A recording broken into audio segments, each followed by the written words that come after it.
పాటు విజయభాస్కర్ గారు, టీడీపీ నాయకులు, డోలి సత్యనారాయణ గారు, అనలిస్ట్ నలుగురు కూడా. ముందుగా ప్యానెల్లో పెద్దలైనటువంటి విజయభాస్కర్ గారితో ప్రారంభిద్దాం. ఎందుకంటే వారు అనేక చట్టసభలను చూస్తుంటారు ఇప్పటివరకు. ఎస్, విజయభాస్కర్ గారు ఎలా చూస్తారండి? అంటే పార్టీలు ఇవన్నీ కొద్దిసేపు పక్కన పెడితే ఖచ్చితంగా నేను చెప్పినట్లుగా ప్రజాప్రతినిధులుగా ఎన్నికైన తర్వాత, ప్రజలు ఓట్లేసి గెలిపించిన తర్వాత చట్టసభలకు రావాల్సినటువంటి కనీస బాధ్యత ప్రతి ఒక్కరికి ఉంటుంది.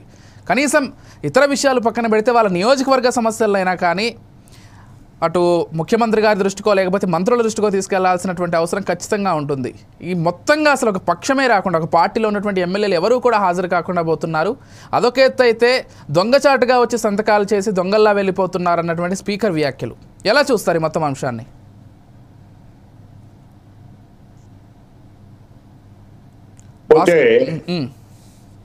ఈ 15 రోజుల అసెంబ్లీ సమావేశాలు ఈ రోజు నిరవధికంగా వాయిదా పడిన విషయం మీ అందరికీ తెలుసు. అవును.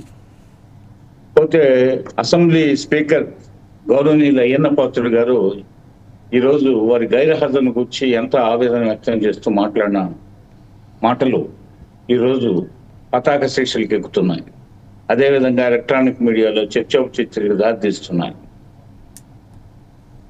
ఇప్పుడు అటెండెన్స్ ఉంటుంది, కానీ కార్యాలయాల్లో హాజరు ఉండదు.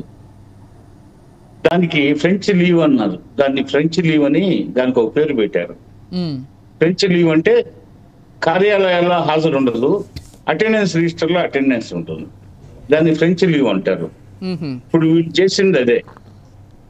ఇప్పుడు విద్యార్థులకి అటెండెన్స్ తగ్గితే ఎగ్జామినేషన్స్ రాయనివ్వరు. మరి వీళ్ళనేమన్నారు?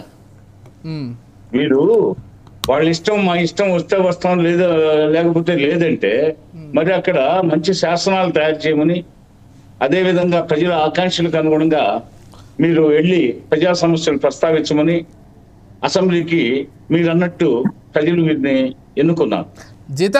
ఎన్నుకోబడిన శాసనసభ్యులు డెమోక్రసీలో చక్కగా ఈ 15 రోజుల పాటు అసెంబ్లీకి గతంలో జరిగిన అటెండెన్స్ ఎంతో, చంద్రబాబు నాయుడు గారు ఏ తేదీల్లో ఎంతమంది హాజరయ్యారు, ఈ సమావేశాల్లో హాజరు లేని విషయం, ఇవన్నీ మనకి స్పీకర్ గారు, సీఎం గారు విశదీకరించారు.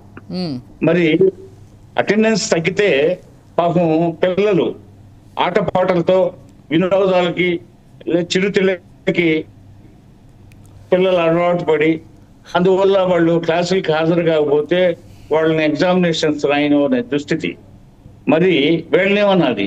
వయసు మళ్ళిన వాళ్ళు, అన్ని విషయాలు తెలిసిన వాళ్ళు, అవగాహన ఉన్నవాళ్ళు, మేము సమాజ సేవ చేస్తాం, ప్రజాసేవ కోసం రాజకీయాల్లోకి వచ్చాం, మేము ఈ దేశ మాత పట్ల మాకు గౌరవం ఉంది, తెలుగు తల్లి పట్ల గౌరవం ఉంది, మేము అనుగుణంగా ఇస్తాం, అదేవిధంగా